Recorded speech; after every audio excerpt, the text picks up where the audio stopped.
우리 이달에 말씀하겠습니다.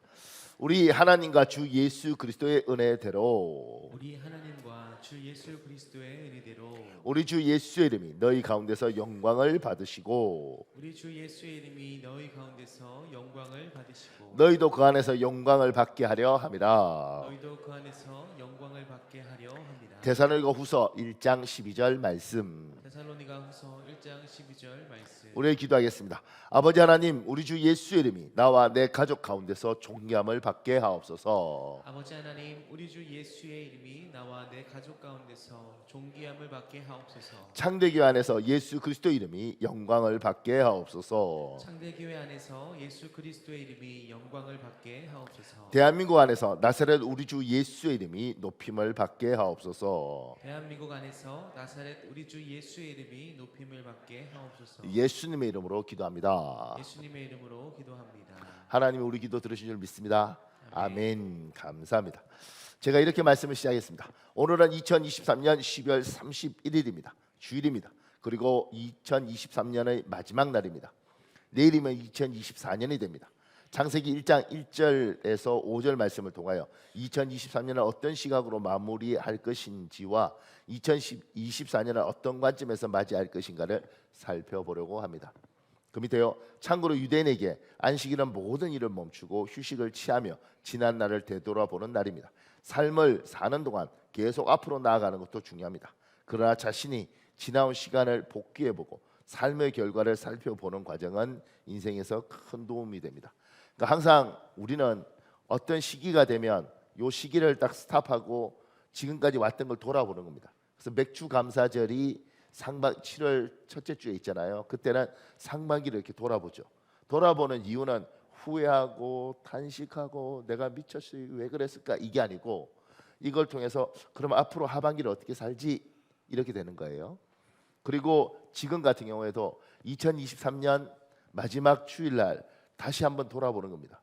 그리고 여기에서 후회하고 그다음에 한탄하는 것이 아니라 우리의 인생을 복귀해보고, 아, 내가 이때 하나님의 인도함을 놓쳤구나, 내가 이때 이걸 잘못했구나, 그러면 앞으로 2024년은 어떻게 살까, 이렇게 가야 되는 거죠. 그래서 유대인들은 안식일이 중요한 것이, 안식일 저녁이면 가족이 다 모입니다. 그리고 참고로 여기서 지금 이제 뭐 이스라엘 전쟁하고 이러니까 우리가 유대인 이야기를 할 때는 이스라엘, 지금 국가 이스라엘 편드는 게 아니고요, 우리가 유대인의 문화를 이야기하는 겁니다. 근데 그 유대인의 문화는 이렇게 안식일 날 저녁이 되면 가족이 다 모입니다. 애들까지. 그러니까 이제 대가족 체제로 밥을 먹으면서 이런저런 이야기를 하는 거죠. 하루 있었던 이야기도 하고 일주일 있었던 이야기도 하고, 그러면서 서로 간의 의견을 나누면서 앞으로 어떻게 살아야겠다 이렇게 정리하는 거죠. 근데 우리나라도 보면 옛날에 밥상머리 교육이 있었다 그래요. 밥상에서 어른들이 가르쳤다고 이야기해요. 이건 잘못이고 이렇게. 제가 책을 볼 때는 밥상머리 교육이라는 것들이 있었고 그런가 보다 생각했는데, 제가 자랄 때는 아무리 기억해도 밥 먹을 때 이야기하면 맞았던 것 같아요. 밥알 튄다고, 밥 먹을 때 조용히 먹어야 된다고, 떠들지 말라고. 우리는 그런 문화에서 자란 것 같은데, 하여튼간 제가 읽었던 우리나라 책에는 밥상머리에서 밥상머리 교육을 가르쳤다, 뭐 양반집인가 보죠. 우리 집은 안 그랬어요. 하여튼간에 밥 먹을 때 밥알 튄다고 그냥 조용히 먹으라고 그랬단 말이에요. 근데 이제 유대인들의 문화는 같이 밥을 먹으면서 이야기를 나누고 그 이야기 속에서 조언을 해주고, 이게 이제 사실 탈무드인 거예요. 그러면서 하루를 복귀하고 그 다음에 내일을 어떻게 살지, 다음 주를 어떻게 살지를 생각하는 겁니다. 이건 굉장히 중요한 겁니다. 그러니까 우리도 2024년을 복귀하는 거죠. 그러니까 우리는 항상 지금 살아있다는 건 미래가 있다는 거잖아요. 그러니까 이것 때문에 탄식하고 주저앉아 있는 건 성경적인 방법이 아닙니다. 실수를 했던, 뭐 때로는 가슴 아프지만 이걸 무조건 하나님이 또 살게 하셨으니 그렇다면 이걸 정리해서 내년을 사는 겁니다. 우리는 이런 표현을 쓰죠. 살아내기. 여러분과 저는 하나님이 우리를 불러오기 전까지는, 우리를 부르시기 전까지는 우리는 살아야 됩니다. 우리는 그래서 생명이 우리 게 아니기 때문에 우리는 그냥 스스로 목숨을 끊을 수 없는 사람들이잖아요. 그러니까 우리는 무조건 살 수밖에 없습니다. 하나님 부르기 전까지는. 부르기 전까지는 살아야 되고, 살아가는 우리 인생에서 미래에 대해서는 살려 주셨으니 그럼 앞으로 어떻게 살 것인가를 계속 고민하면서 가는 게 우리 인생입니다. 사랑하는 여러분, 하나님이 부르기시기까지는 어차피 살아내야 되는데 복되게 힘있게 살아내시기를 예수님 이름으로 축복합니다. 우리 살아야 됩니다. 2024년도 지금 2023년 제가 우리 교인들 중에요. 제하고 상담하러 와서 목사님 죽을 것 같아요. 이렇게 2023년 이야기한 사람 많아요. 놀라운 건 지금까지 다 살아 있습니다.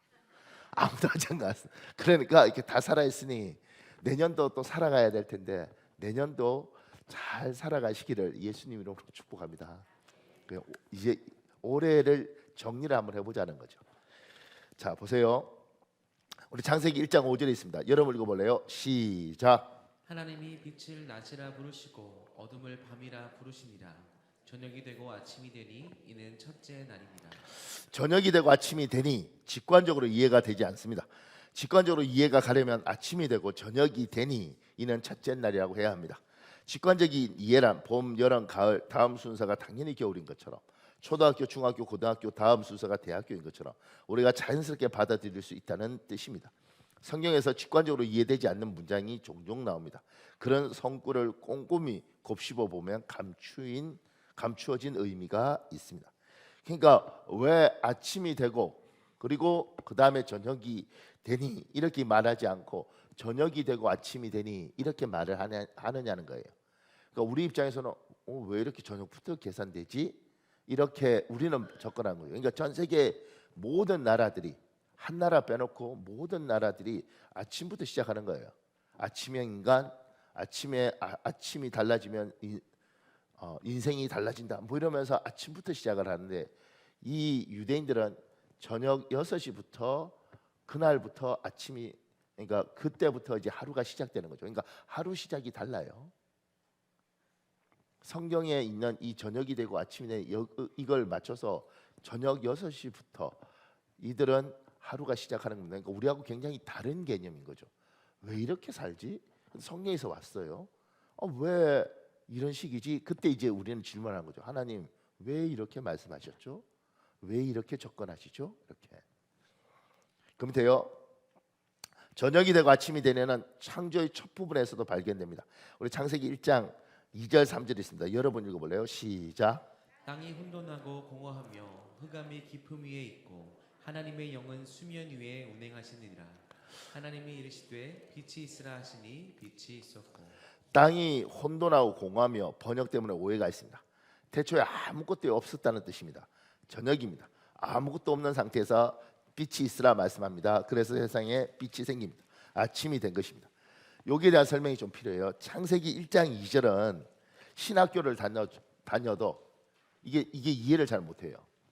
왜냐하면 땅이 혼돈하고 공허하며 흑암이 깊음 위에 있고 이러니까 하나님이 세상을 창조할 때 뭐가 있는 것처럼 보여요. 이렇게. 태초에 하나님 천지를 창조하시나 근데 땅이 혼돈하고 공허하고 흑암이 깊음이 뭐가 있구나. 이걸 하나님이 만들어낸 것 같다. 이렇게 생각을 한다고요. 그러니까 우리나라 성경은 그런 식으로 이해하도록 이렇게 돼 있어요. 제가 밑에 영어로 가져온 건 뭐냐면 Earth was formless예요. 그러니까 형태가 없습니다. And empty. 비어 있어요. 그러니까 아무것도 없었다는 겁니다. 그러니까 성경을 쓸 때 태초에 아무것도 없었다. 이렇게 번역을 하면 참 좋았을 텐데 옛날 어른들은 땅이 공허하며 그 다음에 혼돈하고 공허하며 이렇게 번역을 한 거예요. 그래서 헷갈리는 거죠. 이거 뭐가 있었나? 이렇게 태초에 아무것도 없었다. 오직 뭐요? 흑암이 깊음이 있고 이게 새카맸다는 거예요. 아무것도 없었고 새카맸다는 거죠. 저녁 같더라 이거예요. 밤 같더라 이야기입니다.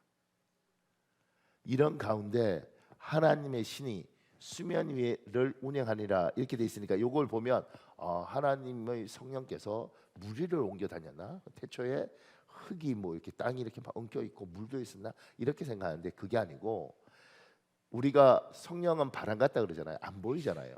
그러니까 이걸 어떻게 하면 이해할까 그랬을 때 호수가 쫙 있으면 바람이 불면 호수에 물살이 찰랑찰랑찰랑할 때 이렇게 바람이 부는 것처럼 요런 이미지를 가지고 바람 같은 성령께서 아무것도 없는 여기를 이렇게 운행하더라는 거죠. 이 저녁, 캄캄한 저녁에 아무것도 없는 이 어두운 날, 성령께서 그 위를 이렇게 운행하시다가 빛이 있으라, 그러니까 빛이 생긴 겁니다. 그 새카만 저녁에 빛이 있으라 그러고 나니 아침이 되더라는 거예요. 요 이야기를 요 성경에 표현하는 겁니다. 나는 상당히 문학적으로 설명했다고 생각하는데 여러분 표정은 고맙습니다. 그 밑에요. 창조 때부터 세상은 저녁에서 시작하여 아침으로 마무리하는 것입니다. 아침에서 시작하여 저녁으로 끝나는 것이 아닙니다. 작년에 출간된 책 중에 오인환 작가의 유대인의 하루는 저녁 6시에 시작된다가 있습니다. 지금 여기에서 우리가 깨달아야 할 것이 있습니다. 하나님은 사람의 삶이 어두운 저녁으로 끝나는 것이 아니라 밝은 아침으로 마무리되길 원합니다. 하나님이 여러분과 저의 인생을 어두운 저녁으로 끝나는 것이 아니라 밝은 아침으로 마무리되는 인생을 원하십니다. 여러분과 제가 잊지 말아야 될 건 보세요. 아무것도 없는, 그리고 이걸 공허하다고 이야기하고 벼 있다고 이야기하고 그걸 흑암이라고 이야기하는 여기에 하나님이 빛이 있으라 그리고 빛을 주는 거예요. 이런 캄캄한 저녁 같은 우리 인생에 하나님께서 얘야 너의 인생이 빛이 있으라 아침이 되어라 이야기하는 겁니다. 우리들 중에 태어날 때부터 부잣집에서 잘 태어난 사람들이 있죠. 그런데 하나님은 그런 사람들보다는 대부분은 힘들고 어려운 사람들을 찾아오시더라고요. 그러면서 이야기하시는 거죠.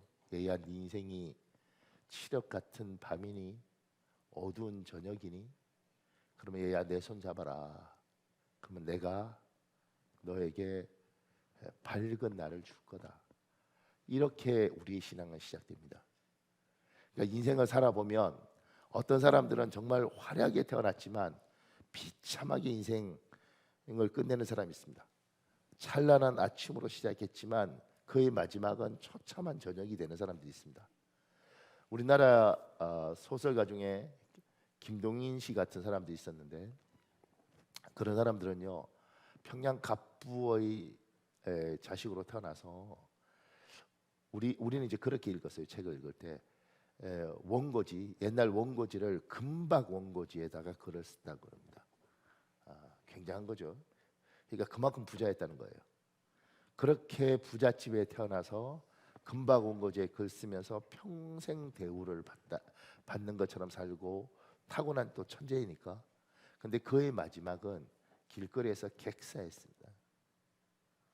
찬란한 아침 가운데 태어나서 마지막은 진짜 칠흑 같은 저녁으로 끝난 사람들도 있는 거죠. 근데 하나님은 이 땅을 어둠에서 있는 우리들에게 오셔서 얘야 이 어두운 세상에서 내가 빛이 있고 아침을 준 것처럼 너도 내가 이 칠흑 같은 인생 희망이 없는 너희 집안에서 내가 널 만나서 빛이 있으라 그리고 너 인생을 내가 이렇게 해주고 싶어. 이게 하나님이 여러분과 저를 찾아온 인생입니다. 사랑하는 여러분, 이 하나님 여러분 만나시길 예수님 이름으로 축복합니다. 그러니까 우리가 착각하면 안 돼요. 저도 예수 믿을 때 처음 예수 믿고 뭐 너무 은혜가 많을 때는 복음을 위하여 하나님을 위하여 내가 하나님 앞에 뭐 해드린 것처럼 생각을 했어요. 그래 하나님 살아계시군요. 제가 하나님 앞에 뭔가를 이렇게. 근데 시간이 가면 갈수록 내가 저분한테 해드릴 건 없어요. 저분이 나한테 해주면 해주지 내가 뭘 해드리겠습니까? 근데 저분이 날 찾아오셔서 내 인생을 어떻게 보면 굉장히 비관적이고 좀 염세적이고 뭔가를 해도 우울하고 그런 것들이 저는 그 속성을 갖고 태어났습니다. 그러니까 우울하고 좀 슬프고 그러니까 글을 썼겠죠. 그러니까 이제 그런 속성을 가지고 태어났는데 이런 저를 하나님이 만나셔서 성격이나 생각이라는 걸 막 바꿔 가시더라고요. 그리고 처음엔 예수 믿었을 때 그런 슬픔이 있으니까 복음을 위하여 내가 죽어야지 이렇게 한 것이었는데 어느 순간인가 하나님이 네가 내한테 뭘 해주겠니? 내가 너를 선교사로 놔두든 목사로 놓아두든 그것이 너에게 복이 있단다 얘야. 그럼 사람 여기 갖다 놓고 저기 갖다 놓고, 근데 나중에 보니까 그것들을 통해서 하나님이 저를 참으로 복되게 하더라는 거죠. 하나님이 여러분과 저를 찾아오시는 딱 하나입니다. 네가 날 위해서 뭘 할래? 그게 아니고, 얘야, 너의 이 저녁 같은 인생을 내가 바꿔주고 싶어. 내 손 잡아라. 이렇게 이야기한 거죠. 그리고 누군가는 잡은 겁니다. 그리고 이 자리에 있는 대부분은 그 손 잡기 위해서 와 있고, 누군가는 잡아서 온 거죠. 그리고 누군가의 인생이 바뀐 겁니다. 조금만 더요. 그 밑에요. 여기서 우리가 깨달아야 할 것이 또 있습니다. 하나님의 어법입니다. 빛이 있으라. 땅이 혼돈하고 공하며 흑암이 깊음 위에 있는 칠흑 같은 저녁에도 하나님은 빛이 있으라 말씀합니다. 그리스도인은 무너진 동굴 속에서도 희망을 선포하는 사람들입니다. 이게 하나님의 어법이라는 것이 결국 하나님의 말이 뭐냐면, 칠흑같이 어두운데 그 희망 없는 곳에서 하나님 이야기하는 거잖아요. 빛이 있으라 얘야. 근데 빛이 생기는 거예요. 그리고 아침이 되는 겁니다. 여러분과 저는 어렸을 때 이제 지금은 이제 그게 상처 같은 건 아닌데, 어렸을 때 참 듣기 싫은 말이 있었어요. 그게 뭐냐면, 서방복 없는 년들은, 미안합니다, 옛날 어른들이 이렇게, 서방복 없는 년들은 자식복도 없다더라 이렇게. 나는 우리나라 속담 인용할 때마다 놀라는 건 여러분 표정이 처음 듣는 것처럼 듣는데, 그런 이야기를 이시동 장로님은 믿는 집안에서 태어나서 이런 거 안 들어봤어요? 안 들어봤어? 그러니까 참 생긴 건 좀 다른데 고급스럽게 사는 사람. 근데요, 안 믿는 집안에서 태어나서 저는 그런 이야기 많이 들었습니다, 주위에서. 그러니까 우리 인생이 스스로가 막 우리를 너무 가슴 아프게 하는 이야기들을 우리가 하더라는 거예요.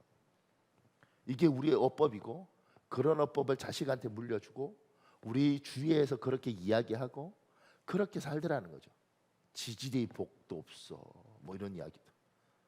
어떻게 그런 표현을 만들었을까요? 난 그게 더 놀라워. 지지리 복이 없어.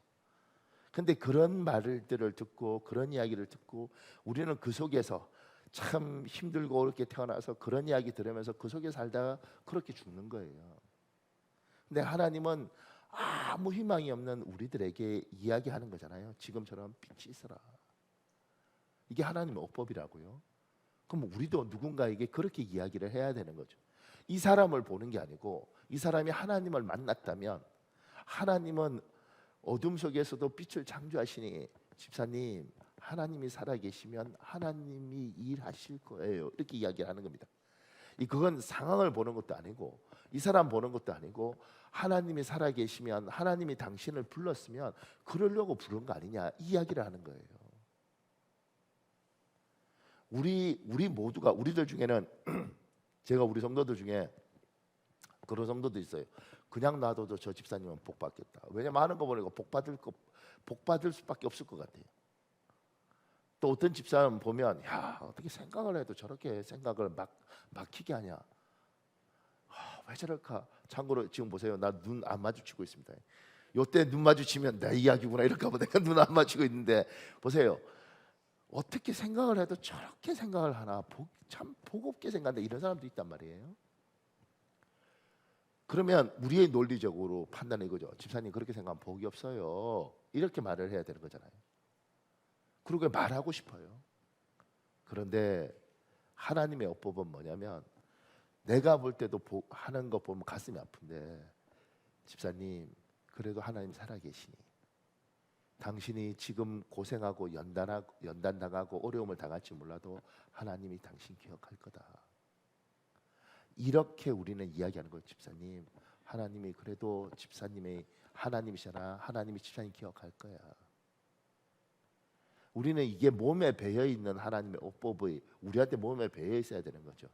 그러니까 내 아내든 내 남편이든 내 아이든 우리 같은 예배하더라도, 집사님 힘들죠. 그렇지만 집사님이나 나나 우리를 보면 희망이 없는데, 우리 하나님이 살아계시니 반드시 하나님이 어두운 가운데도 빛이 있으라 그러실 거야. 집사님, 하나님이 집사님 기억할 거야. 이렇게 말하는 게 몸에 배어 있어야 된다는 겁니다. 여러분의 남편이 나 다 끝난 것 같아. 여보, 당신 말이 맞아. 당신 끝난 거 맞아. 그런데 당신이나 나나 우리 하나님 의지하고 하나님 앞에 기도하잖아. 하나님이 살아계시면 하나님은 반드시 길이 있을 거야. 이렇게 말을 해야 된다. 이게 하나님의 옥법이에요. 그리고 하나님의 백성들은 하나님이 여러분과 저를 어둠 속에 불렀으면 그렇게 말을 하고, 하나님이 그렇게 말하시니까 그렇게 선포하고 그렇게 살도록 하나님 우리에게 요구하는 겁니다. 예수를, 원래 내가 이 속성인데 예수를 믿었어요.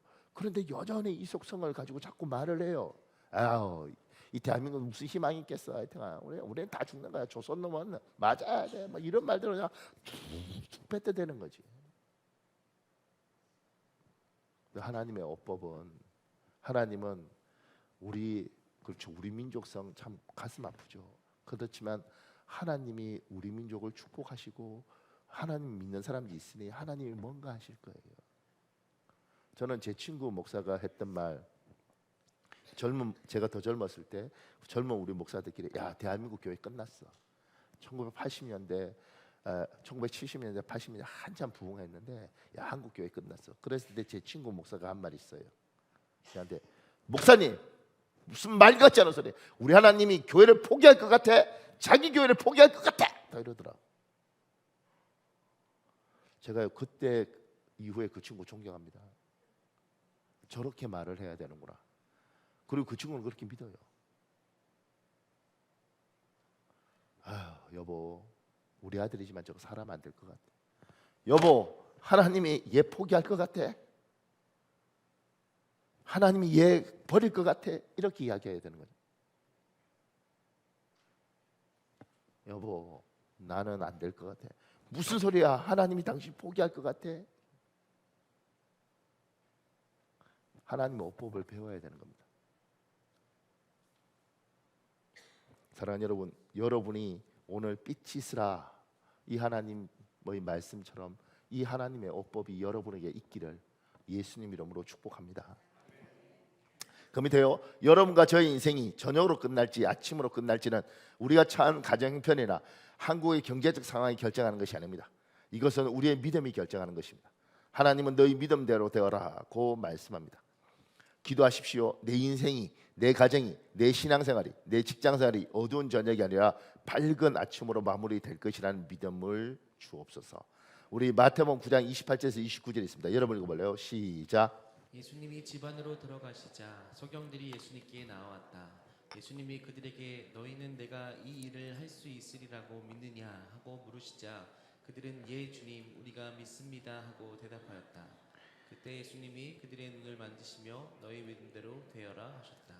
보세요. 세상은 경제적 상황, 논리적 분석 이거 갖고 다 갑니다. 근데 하나님은, 성경은 이렇게 이야기해요. 세상이 뭐라든 간에 네 믿음대로 될 것이라고 이야기해요. 여러분에게 어떤 믿음이 있느냐가 굉장히 중요합니다.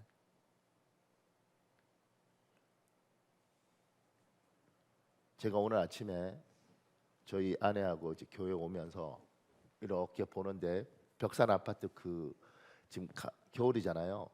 경비실 옆에 큰 나무가 있는데 가지가 다 떨어지고, 그다음에 이제 낙엽이 다 떨어지고 가지만 낭낭하게 남아 있는 데다가 비가 추적 오는 게, 겨울이니까 또 어둡잖아요. 그걸 제가 이렇게 보면서, 제가 지금 목소리가 좀 안 좋잖아요. 한 일주일 동안 독감에 심하게 걸려서 지금 이제 굉장히 지금 많이 좋아졌는데 그 상태예요. 그러면서 갑자기 그 낙엽을, 그 나무를 보면서 무슨 말을 내가 뱉고 싶었냐면, 야, 저렇게 낙엽 다 떨어지고 앙상한 게 저게 내 모습 같네, 이렇게 하고 싶더라고. 요만큼 왔는데 이렇게, 그러니까 여러분 별거 아닌 것 같지만 저걸 내가 그렇게 뱉는 순간 내가 앙상한 나무 가지가 되는 겁니다. 인간은 내가 이러다 죽을 거야, 이러다 죽을 거야, 이러다 죽을 거야, 그럼 그러다 진짜 죽습니다. 하나님이 빛이 있으라 이렇게 창조한 것이 참 무서운 게 그 말이 가진 능력이 엄청납니다. 그래서 믿음 없던 우리 선조들도요, 말이 쇠를 녹인다 그랬어요. 여러분과 제가 이렇게 주일마다 예배드리는 게 얼마나 중요하냐면, 그리고 강대상에서 선포되는 말씀이 얼마나 중요하냐면, 이렇게 말씀을 들으면서 우리가 아멘 아멘 하는데 누군가는 잊어먹죠. 근데 누군가는 이렇게 들어온 것 중에 아멘 하는데 그게 내 말씀이 돼서 남아 있어요. 그리고 이게 내 믿음이에요. 그리고 이 믿음으로 우리는 인생을 삽니다. 그래서 어느 순간인가 조금 전처럼 하나님이 자기 교회를 포기할 것 같아, 하나님이 예수 믿는 당신을 포기할 것 같아, 이런 것들이 그냥 외워서는 안 되고요. 이게 어느 날 아멘 하는데 내게 내 믿음으로 딱 들어오면, 내가 살아가면서 무슨 일 있을 때, 여보 목사님 말씀 못 들었어? 하나님이 예수 믿는 당신 포기할 것 같아? 절대 포기 안 해. 이렇게 하는 이야기가 나온다고. 이게 우리 인생의 가치관이고 우리는 이렇게 움직여요. 옛날 우리 선배들이 도덕적인 설교를 하고 그 다음에 사람을 정죄하는 설교를 했어요. 착하게 살아야지, 바르게 살아야지. 그래서 모든 교인들이 교회 가면 주눅 들어서 왔죠. 근데 어느 순간인가 저는 제한테 복음이라는 게 와닿으면서, 얘야 내 백성을 살려라. 저는 여러분 듣기 좋은 말 하는 게 아니에요. 그러니까 기도하죠. 하나님, 우리가 살 수 있는 말씀을 주십시오. 우리가 살 수 있는 말씀을 주셔야 되지 않겠습니까? 이 힘든 세상, 하나님이 천국에 데려가지도 않고 살라고 하셔서 우리가 사는데, 우리가 살아갈 수 있는 말씀을 주십시오. 이렇게 하는 거예요. 그리고 그 말씀이 우리에게 올 때 여러분도 그렇고 저도 그 아멘으로 딱 잡는 거죠. 이렇게. 그래서 그 말씀이 내 믿음이 되어서 누가 뭐래도 하나님 내 인생 책임질 거야. 누가 뭐래도 주님 우리 기억하실 거예요. 그 믿음으로 사는 거예요. 죄송합니다. 그러니까 그 믿음으로 사는 거예요. 그러니까 여러분이 어떤 믿음이 있는가?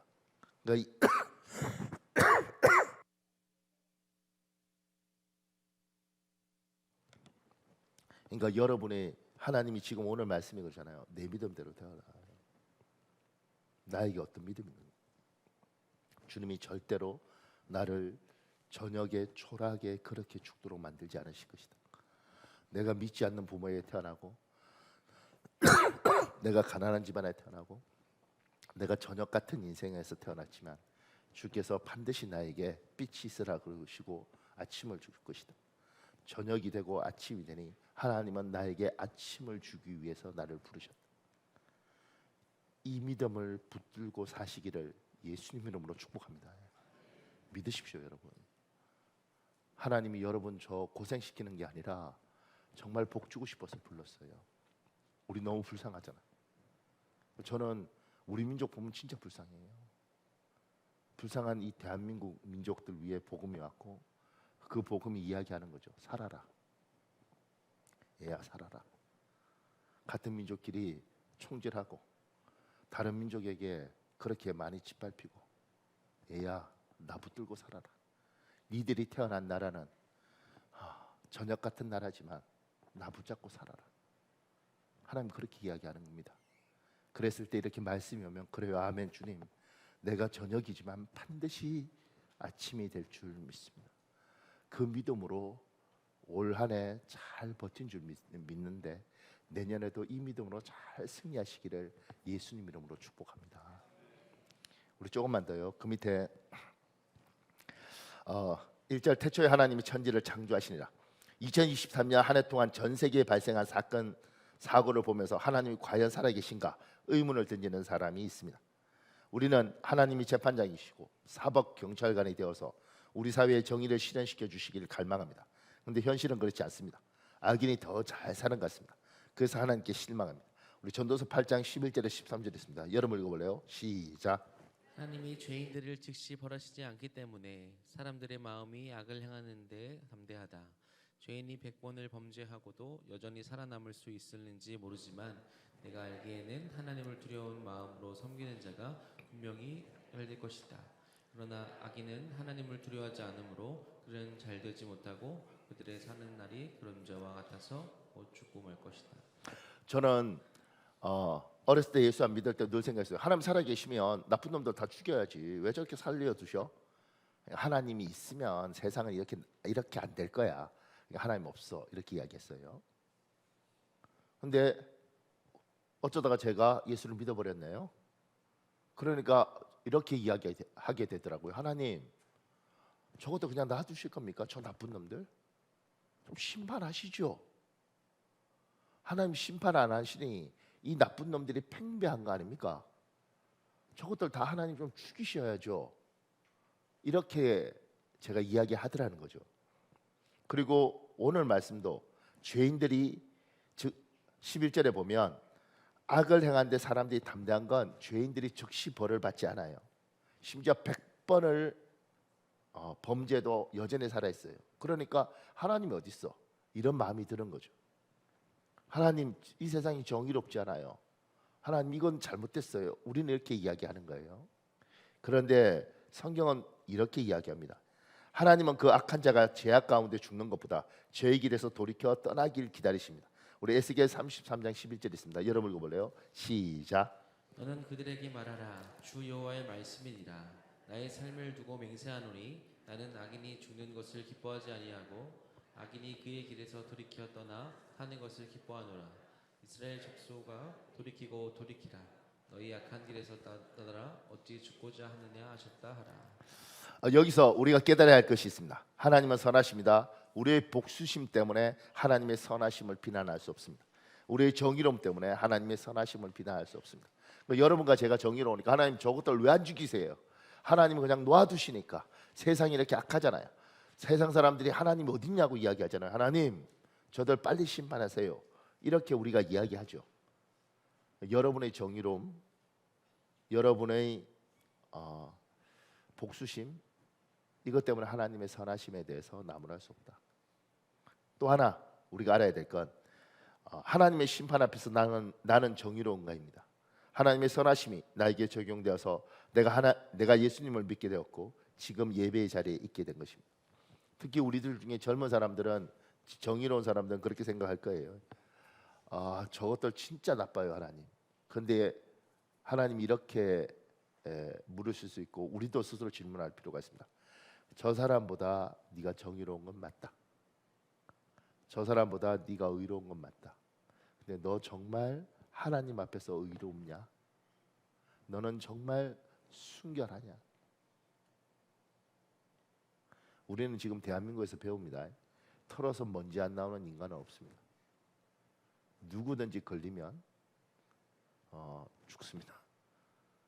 우리는 그걸 보잖아요. 그리고 어느 날 가만히 보니 사람은 전부 다 문제가 있더라. 그러니 여러분과 제가, 특히 우리들 중에 너무 정의로운 사람이 하나님 저들을 심판해 주세요. 저것들 다 죽여 주세요. 저 그냥 놔두실 거예요. 이렇게 이야기할 때 하나님께서 내야 내가 널 기다려줘서 네가 예수 믿은 거다. 내가 널 참아줘서 네가 지금 이 예배 자리에 있는 거다. 네가 속상한 건 알지만 얘야 내가 널 기다렸던 것처럼 조금만 더 참아주자. 여러분과 저는 TV를 보면서 신문 기사를 보면서 저것들 다 죽여야 돼 이렇게 하는 것이 아니라 하나님 저들이 돌아왔으면 좋겠습니다. 저들을 불쌍히 여겨주십시오. 제가 우리 기독교인들이 참 가슴 아픈 건 지금은 제가 그렇지 않습니까? 분열령이 이 대한민국을 지배하고 있고, 그래서 여러분이나 저나 신문 기사든 인터넷 기사든 아니면 유튜브든 방송이든 보면 우리들은 누군가를 증오하도록 되어 있습니다. 그 상태에서 예배에 오니 기도의 문이 열릴 수가 없고 그 마음으로 오니 은혜가 있을 수가 없는 거예요. 우리는 미운 사람에 대해서 어떻게 해야 되냐면 축복해야 된다고요. 되냐고. 근데 그때 하나님 이야기하는 거죠. 너는 정의로우니? 너는 그렇게 깨끗하니? 쟤보다는 네가 정의로워. 쟤보다는 네가 깨끗하다. 그런데 얘야, 너도 내가 아는, 그리고 네가 숨겨놓은 죄가 있지 않냐?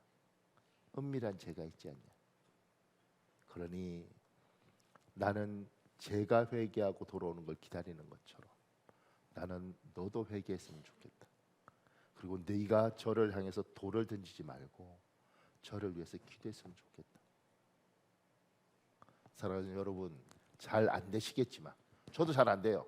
다 죽였으면 좋겠어요. 그런데 여러분이 미워하는 누군가를 향하여 하나님 앞에 돌아오길 기도하는 여러분과 제가 되어지길 예수님 이름으로 축복합니다. 마지막으로요, 2023년 한 해 동안 우리의 눈에 세상이 황당하고 속상하게 돌아갑니다. 그러나 분명한 것은 이 세상의 주인은 하나님입니다. 창세기 1장 1절 있습니다. 여러분 읽어볼래요? 시작. 태초에 하나님이 천지를 창조하시느니라. 창세기 1장 1절에 중요한 것은 이 세상의 주인이 누구인가를 밝히 보여주는 구절입니다. 하나님이 만드셨으니 하나님이 주인이십니다. 그 밑에요, 하나님이 세상을 만드셨다는 것이 믿어지는 것은 큰 복을 받은 사람입니다. 창세기 1장 1절이 믿어지는 사람은 큰 복을 받았습니다. 우리 마태복음 16장 현대인의 성경 16절 17절인데 여러분 읽어볼래요? 시작. 시몬 베드로가 주님은 그리스도시며 살아계신 하나님의 아들이십니다 하고 대답하였다. 그래서 예수님이 베드로에게 말씀하셨다. 요나의 아들 시몬아, 너는 행복한 사람이다. 이것을 너에게 알리신 분은 사람이 아니라 하늘에 계신 내 아버지이시라. 여러분과 제가 2023년을 마무리하면서 꼭 생각해야 될 건, 하나님이 이 세상을 만들었다, 이 구절을 왜 이제 다음 주부터 내일부터 성경 이제 다시 일독하기 시작하잖아요. 다시 일독 시작할 텐데 첫 구절이 창세기 1장 1절입니다. 그리고 이건 설명하거나 설득하지 않습니다. 선포합니다. 태초에 하나님이 천지를 창조하시니라. 그 말은 뭐냐면 하나님이 내가 이 세상의 주인이란 거예요. 얘야, 이 세상 내가 만들었어. 내가 주인이야. 네가 믿고 안 믿고는 상관없어. 내가 주인이야. 그리고 그 주인인 내가 이 세상을 만들었다는 걸 믿어지는 것은 큰 복이야. 왜냐하면 여러분과 저는 어렸을 때부터 진화론을 교육받고 있고, 그리고 그렇게 훈련받았기 때문에 그 부분에서 이게 믿음이라는 게 그냥 믿습니다 이렇게 믿어지는 게 아니고, 어느 날 이게 그래 하나님 세상을 만들었지. 근데 빅뱅 뭐 이런 이야기하면 그 뭐 말이 돼? 몰라. 근데 나 하나님이 이 세상을 만들었다고 믿어. 이렇게 믿어져야 되는 거죠. 근데 베드로처럼 그냥 하나님 믿음을 주셔야 되는 겁니다. 여러분이 이걸 믿어지면, 여러분과 제가 하나님이 이 세상의 주인이라는 걸 믿어주시고 하나님이 이 세상을 만들었다는 걸 믿어지면, 하나님이 이 세상의 주인이기 때문에 하나님의 허락 없이는 이 세상에 어떤 일도 일어나지 않는다는 걸 믿어야 되는 겁니다. 그러면 이제 고민이 생기는 거예요. 왜냐하면 저는 지금도 안 있는데 1945년에 히로시마와 나가사키에 핵탄두가 떨어졌을 때 나가사키에 있었던 일본인 중에 누가 예수를 믿었는가 보죠. 근데 그 사람이 그렇게 이야기했던 거예요. 하나님 살아계신 거 맞습니까? 이렇게. 몇 명이 죽었는지 통계가 정확하지 않아요. 어떤 데는 14만이 죽었다 그러고 어떤 데는 7만이 죽었다 그러고, 왜냐하면 이거 통계가 제대로 나올 수가 없어요. 근데 그때 그런 것, 우리 모두는 하나님 왜 이러셔요? 왜 이 나라에 뭐 못되긴 하지만 왜 이렇게 핵포탄이 떨어져요? 그래서 저 많은, 심지어 애까지 무고한 사람들이 저렇게 고통을 당해요. 이렇게 하나님께 질문하는 거죠. 우리가 지금 여러분과 제가 우크라이나에 왜 전쟁이 저렇게 오래 가요? 이스라엘하고 하마스는 왜 저래요? 미국하고 중국 사이는 저 난리를 치고 우리는 그 속에 껴서, 특히 중국하고 무역하는 우리 사람들은 어떻게, 우리는 계속 이런 질문들을 한다는 거예요. 그러면서 고민하죠. 하나님 당신이 이 세상의 주인인데 왜 이러세요? 왜 이런 일이 있어요? 이렇게 질문하고, 그것 때문에 누군가는 낙심해서 교회를 안 와요. 하나님이 살아계신 건 알겠는데 우리 하나님 도저히 이해할 수 없어. 나는 그 하나님 못 받아들이겠어. 이런 사람도 있다는 거죠. 근데 보세요. 히로시마에 그 원폭이 나가사키하고 원폭이 떨어졌을 때 정말 많은 사람들은 우리가 인간이 떨어뜨려 놓고는 하나님을 원망을 해요. 그런데 하나님이 왜 그런 끔찍한 일을 허락하셨을까? 막아주시지. 근데 그것이 떨어지면서 1780년 뭐 그때부터 시작했던 산업혁명, 그 산업혁명들이 한 100여 년 진행되면서 인간들이요 기고만장했습니다. 우리가 세상을 바꿀 수 있어. 우리가 이 세상을 마음껏 할 수 있어. 그랬던 100년 정도 되는 산업혁명 기간 동안 인간의 이 오만함이 그 한순간에 우리 다 죽을 수 있어로 바뀌었어요. 그러면서 수없이 많은 사람들의 생각이 바뀌는 일들이 그때 있습니다. 하나님 왜 그걸 허락하셨어요? 하나님 살아계시는 게 말이 됩니까? 그것 때문에 인류의 정말 많은 사람들이 생각을 바꾸고 방향을 바꿨습니다. 또 하나는 그거 떨어지는 바람에 우리나라가 독립한 거예요. 우리나라가 독립군이 총 쏴서 독립한 게 아니라 그것 때문에 대한민국이 독립한 거죠. 우리는 이해가 안 됐지만 하나님이 그걸 허락하실 때는 하나님이 어둠이고 저녁이었던 것을 반드시 좀 더 좋은 아침으로 만들기 위해서 하나님 허락했다고 우리는 받아들이는 겁니다. 그러니까 여러분의 2024년에 있었던 일들 중에 우리 교회에서는 좋은 일들도 많아요. 조금 전에 어떤 권사님 한 분도 손주 두고 오래 기도했는데 조금 전에 일부 예배 드리고 가면서 목사님 우리 손주 이번에 이제 박사 됐어요. 9년 공부해서 됐어요. 이렇게 이야기하고 하시고 그러니까 우리 교회는 좋은 일들도 굉장히 많아요. 그리고 가슴 아픈 일들도 있어요. 그러니까 목사는 이것저것 다 보게 되는 거죠. 그런데 어떤 믿음으로 바라보느냐면 칠흑 같은 저 집을 저녁 같은 저들을 하나님 만나 주셔서 결국 한 해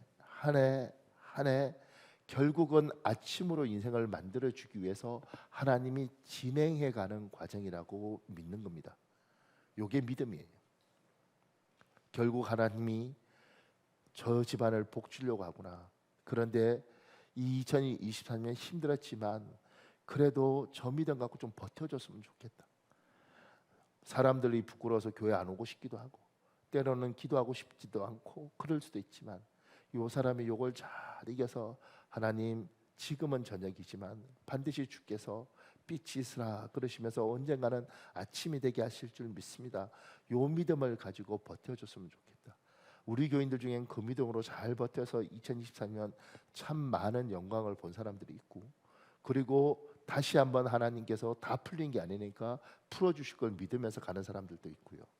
그리고 또 누군가는 너무너무 힘들어서 목사님 내년에는 희망이 있을까요? 그 사람에게 올해 잘 견뎠고 올해 어떻게든 살았지 않냐. 내년도 기도하면서 우리가 가자. 반드시 하나님께서 좋은 날을 주실 것이다. 우리는 이 믿음으로 사는 겁니다. 세상은 이미 이야기 들으면 다 끝난 거예요. 근데 우리는 환경과 상황으로 사는 게 아니고 믿음으로 산다. 아무리 힘들어도 주님 반드시 저녁이 되고 아침이 되니 아침을 주실 줄 믿습니다. 이 힘든 집안, 이 어려운 집안 제가 30년씩 기도하면서 버텼는데 결국은 주님이 아침을 주실 줄 믿습니다. 사랑하는 여러분, 이 믿음이 여러분에게 있기를 예수님 이름으로 축복합니다. 우리 기도할까요? 우리 한 7, 8분만 기도했으면 좋겠습니다. 이 시간에 하나님, 이 세상의 주인은 하나님이십니다. 저에게 그것이 믿어지게 하여 주옵소서. 두 번째, 하나님, 이 세상의 주인의 하나님이 나에게 찾아오셔서 이 칠흑 같은 어둠 속에서 하나님 빛이 있으라 이야기하시고 아침을 향하여 내 인생을 만들어갈 줄 믿습니다. 만들어 주시옵소서. 힘들지만 하나님 붙들고 가겠습니다. 도와주십시오. 우리 주여 한번 간절히 부르짖고 기도하겠습니다. 주여 아버지 도와주시옵소서. 아버지 도와주시옵소서.